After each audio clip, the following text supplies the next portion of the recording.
And remarkable that Israel killed the leader of Hamas and a top Hezbollah commander within hours of each other. What does this mean for the war going forward?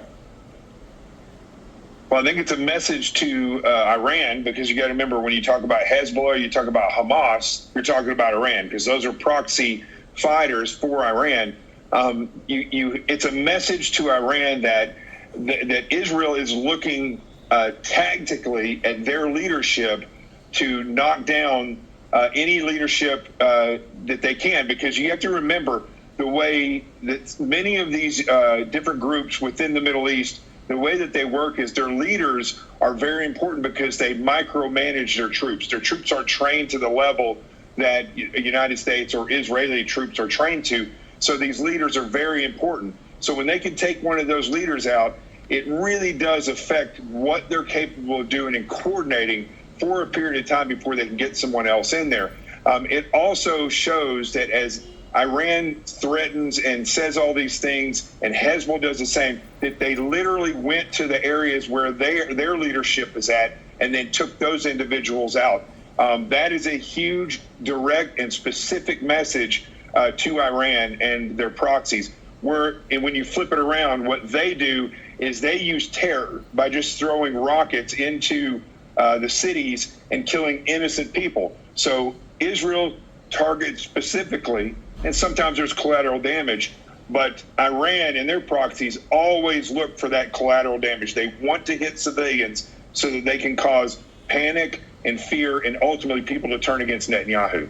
Jonathan, these last 12 hours, is this the moment that history will look back upon and say, this is when the broad regional conflict really erupted? I don't think so. I think this is, right now, we're kind of the way that we were when Iran tried to send all the drones and some planes to go and hit Israel earlier this year. I don't think it's going to lead now. There's always the possibility, but I think the probability of this blowing up into something greater than what it is right now, I don't think that that's going to happen, because Israel has shown that they have the ability to react in a planned and very targeted manner. That's Israel. Iran has not shown that capability at this point. So the fact that they have not been able to wage that specific war against Israel, I just don't see it blowing up from there. Yeah, and it should be emphasized that this happened in Tehran, this strike against Ismail Haniyeh, on the same day the new president was inaugurated. I say strike, but Hamas has said that Haniyeh died in a raid on his residence in Tehran. Does that mean that we're talking about a person maybe from Mossad or another Israeli entity going into his house and killing him? Well, that very well could be, because, well, first of all, in Lebanon, they had a $5 million bounty on that individual. So there's plenty of people there that would gladly take him out for $5 million and a passage out of there.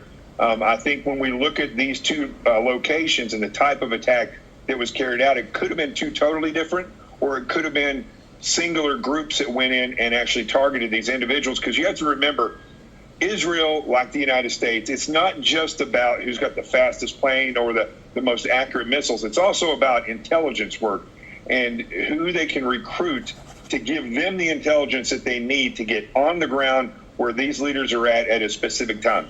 You know, Trump was very famous for giving one of these leaders a picture and saying, this is your home, and we're basically going to take you out if you do anything else. That is the technology and the sources that we have to get that deep into those areas. Before we let you go, how do you expect the Biden-Harris administration to respond?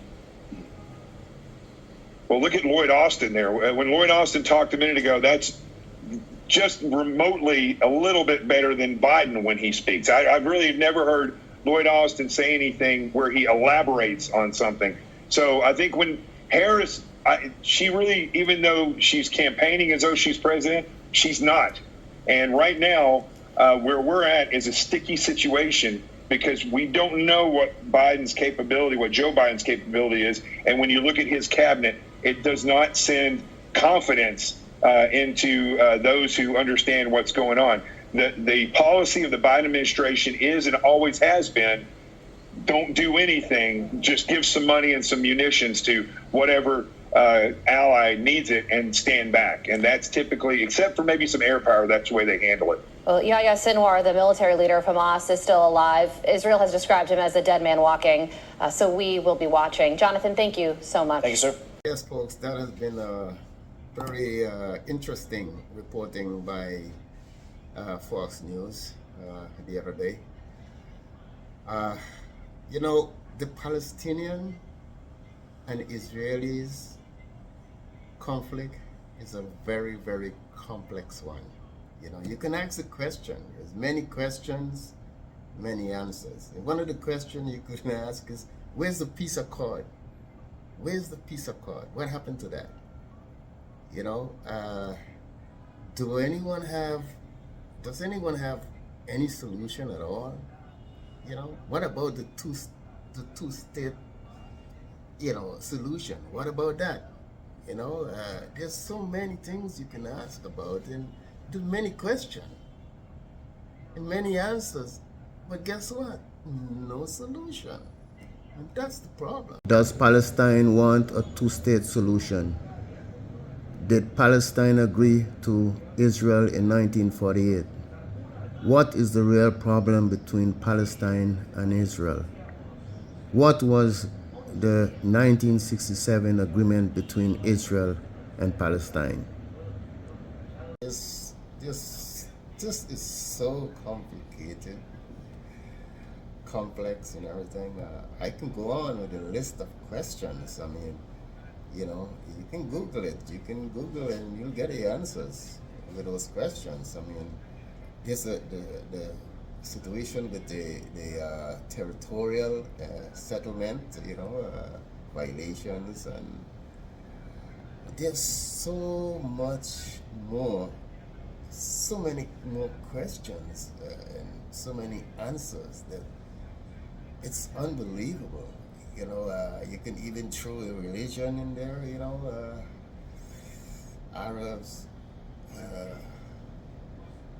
you got Arabs, you got Muslims, and you have the Israelites, Israelis. I mean, it's so complicated, you know, but I think the territorial one is the most complicated because, and the recognition of each other, you know, one has to have, if you're talking about two states, then one must recognize the other and to live together, you know. If you don't recognize each other, how can you live together? You know, so it gets more and more complicated as you think about it, and as the questions, if you start to ask questions, you have to have answers to those, and that's why there's no solution. America is Israel's largest, biggest supporter, and they don't seem to have any solution for this conflict. They have to put pressure on Israel, Prime Minister, to start this war. And of course, you have Iran on the other side using their proxies, which is Hamas and Hezbollah, to, you know, continue this carnage. You know, it's ridiculous. And it's not solving any problem anywhere because both sides are suffering, both sides are, there's no real win-win solution. So you have to come up with ideas to make this conflict stop. And fortunately, there's no one seems to have the answers. And so because of that, the war just continues. I hope in my lifetime I'll hope to see Israel in peace, but as you know, Israel is surrounded by enemies. They've always been for many years. There's always been this religious type of war going on there. You have Arabs, Muslims, and it's in the Middle East. It's a conflict that has been brewing for many years, and there hasn't been a real solution for it. But I hope one day that someone will be able to come up with some kind of solution. You know, I don't have it. I don't think America or Iran or Europe has it. and for that reason, it continues. Unfortunately, a lot of innocent people are dying. Innocent people are just dying. And yeah, I wanted to share that with you. And if there's any further news of importance that I feel you should know, of course I'll come and share it with you on my channel. So go to my channel, Home from Viewers, and subscribe.